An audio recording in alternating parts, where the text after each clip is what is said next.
Was this approved by the Sangguniang Palalawigan? Unfortunately, it was not approved, Your Honor. Pero totoong nag-withdraw ng 320.8 million from the coffers of the government. Opo,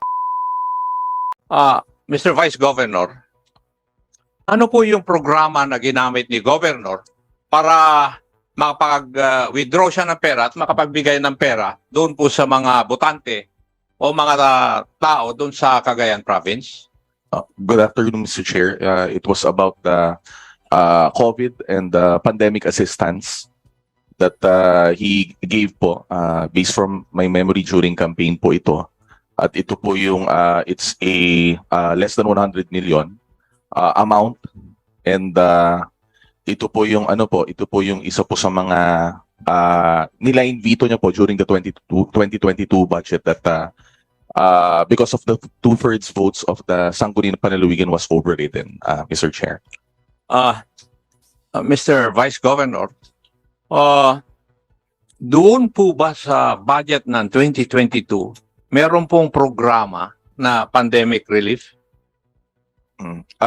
There was, Mr. Chair, ito po yung less than 100 million and about 1,000 per head recipient, and was named yung pandemic and COVID assistance, Mr. Chair. Was this approved by the Sangguniang Palalawigan? Unfortunately, it was not approved, Your Honor. It was vetoed. Yes, it was. 2/3 vote. It was vetoed and was overridden by the Sangguniang Panalawigan, Mr. Chair. And therefore, effectively, there were no funds for pandemic relief. Yes, Mr. Chair. Now, 320.8 billion was withdrawn from the Land Bank of the Philippines there in Cagayan to be spent for pandemic relief. Is that true? No, Mr. Chair. There was not even a program in the amount of more than 300 million for Cagayan that was approved by the Sangguniang Panalawigan, Mr. Chair. Pero totoong nag-withdraw ng 320.8 million from the coffers of the government. Opo, basically, nalaman po namin dito, Mr. Chair, because for how many times we asked that in the Sangguniang Panalawigan but was not taken recognition. So, therefore, the withdrawal of the 320.8 million is deemed illegal. Yes, Mr. Chair, being the presiding officer, I assume. Now, may I know, being the presiding officer of the Sangguniang Palalawigan, where did the government of Cagayan get the 320.8 million pesos? Saan po ninyo kinuhang programa? Kasi hindi naman pwedeng hindi kukuha kayo kung saan kung meron kayong lump sum man o yan. Pero meron yan, may kinunan kayo na pondo sa iba't ibang programa siguro. Opo, pero wala po, Mr. Chair. There was none. We assumed the Sangguniang it was illegally disbursed po. Okay. Because there was none, Mr. Chair. Now, thank you. So from the very start, hindi po tama yung ginawa ng provincial government of Cagayan. Opo, as the presiding officer, Mr. Chair. Thank you. Now, we go to the provincial treasurer. Yes, ma'am. Pwede po niyong sagutin sa akin? Saan niyo po kinuha yung 320.8 million? Your Honor, we have our budget officer here to see the itemized. May I ask the budget officer to please answer the question?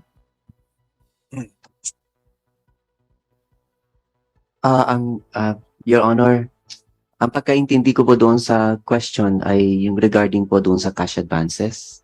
Yes. Where did you get yung 320.8 million? Actually po yung annual budget po ng 2022, it covers po a lot of mga PPAs na implementable ng whole year po. So yung mga activities like pandemic relief assistance po. Teka. Pandemic relief assistance, it was vetoed. Narinig mo ba yung sagot ni Vice Governor? Meron pong isang item doon na veto po, Your Honor. Okay. What was the amount of the pandemic relief that was vetoed?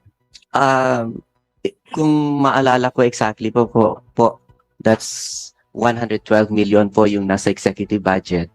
And then, nang inapprove po sa Sangguniang Panlalawigan, tinanggalan po ng 17.5 po, Your Honor. Yun po yung regarding doon sa financial assistance to household of most affected families with COVID po.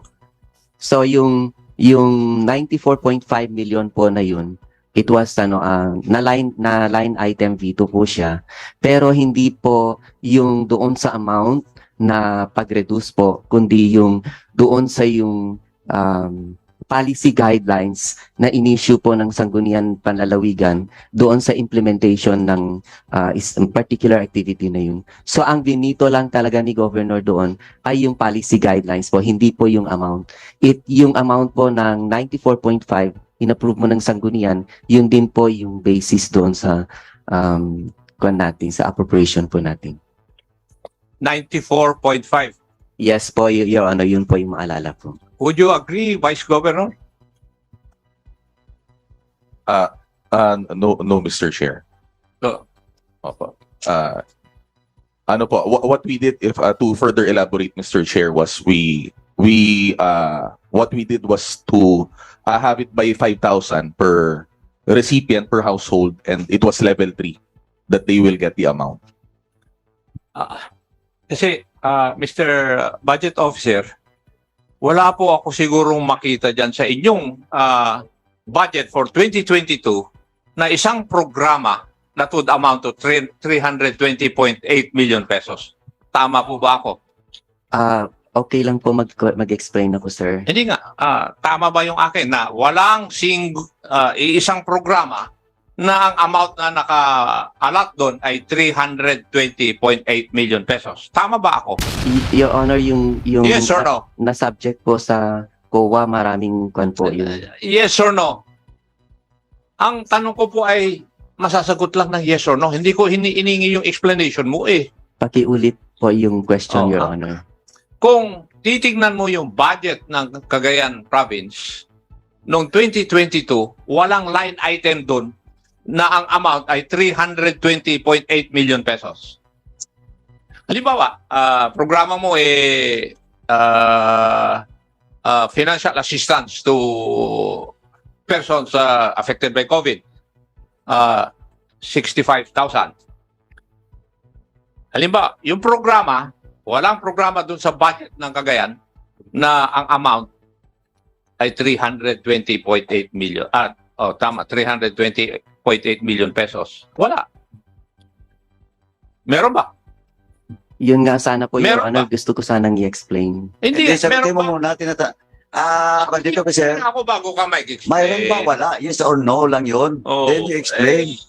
Sagutin mo ako. Otherwise, I will cite you for in contempt for not answering also. Aba, sinabi ko na kanina hindi ako nagbibiro rin dito dahil seryoso ako sa aking trabaho. Bandito po, sir. Wala po, Your Honor. Wala. Ngayon, ang susunod na taon, saan nyo kinuhang programa o line item, yung 320.8 million? Yun po, Your Honor, yung Saan nyo kinuhang line item? Enumerate mo lang. yes po, Your Honor. Meron po yung sa special program for assistance to students po. Special program for assistance to students. Magkano yung line item na yun? 8 million po, pero 8 million. ang na-utilize lang po ay 124 million. Hindi ko tinatanong yung kwan. Tinatanong ko lang kung saan nanggaling na line item yung 320.8. Yes po, 8 Hey, Mr. million. Ramirez, can you just answer the questions? You can explain later, no? But the answers of the questions of Representative Acop is very simple naman eh. Yes po, Your Honor. Yeah. So para orderly yung ano natin, ha? Please, Mr. Ramirez. Mr. Ramirez. Yes, Your Honor. Alam ko po yung pinag-usapan ko, Mr. Budget Officer. Kasi ako ang controller ng police noon panahon ni Senator Lacson. Ako ang dumidepensa ng budget dito noon, kaya alam ko. Di ba? Yes, Your Honor. Sige, enumerate mo yung line items. I think there are more than 5 of them.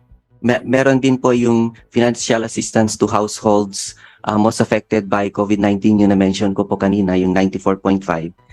Meron po yung quick response, yung ng 5% calamity fund po yung 67,782,000 po. And then meron po yung sa 5% calamity fund response po under the 70%, yung mitigation, yung provision of alternative livelihood and relief assistance to victims of calamities, disasters and pandemic po. So, total. That's 75 million po, Your Honor.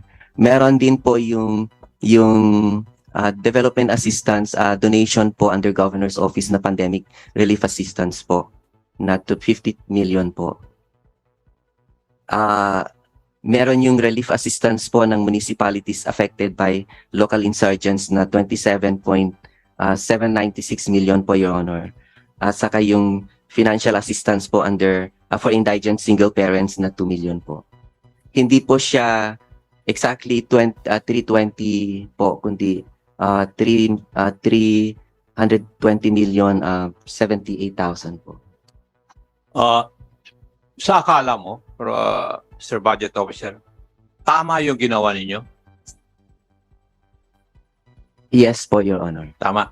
Would the COA answer the same question? Tama po ba yung ginawa ng provincial government of Cagayan? No, Your Honor. That is known as technical malversation, di ba? When you use funds for from a program different from what it is intended for, hindi po ba technical malversation yun? COA. Your Honor, can I answer this way, Your Honor? I hope you would allow me. I'm not a lawyer, Your Honor, but in the submitted sworn statement, Your Honor, I mentioned there about the funding sources, Your Honor, and I will just let the Office of the Ombudsman investigate, Your Honor, of the appropriate charges that are to be filed. Alam mo, Mr. Auditor, kayo po ang nagbabantay kung paano ginagamit ang pera. Pag hindi nyo po alam na yung paggamit ng pera ay not in accordance with what is provided for by law, paano nyo may recommenda na dapat ma-file ng kaso isang transaction? I'm surprised, Mr. Auditor. You do not need to be a lawyer. Your job requires that you should know this.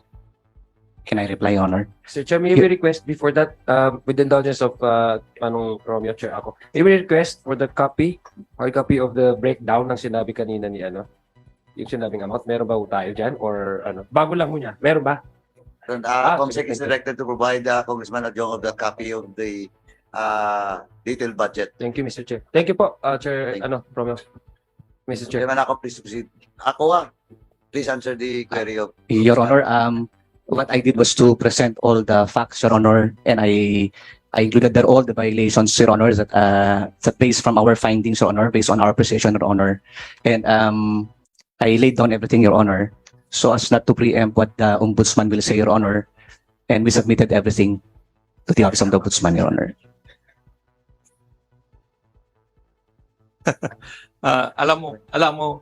Alam mo, Iho, kaya alam ko yun dahil ako nga ang controller ng PNP noon eh.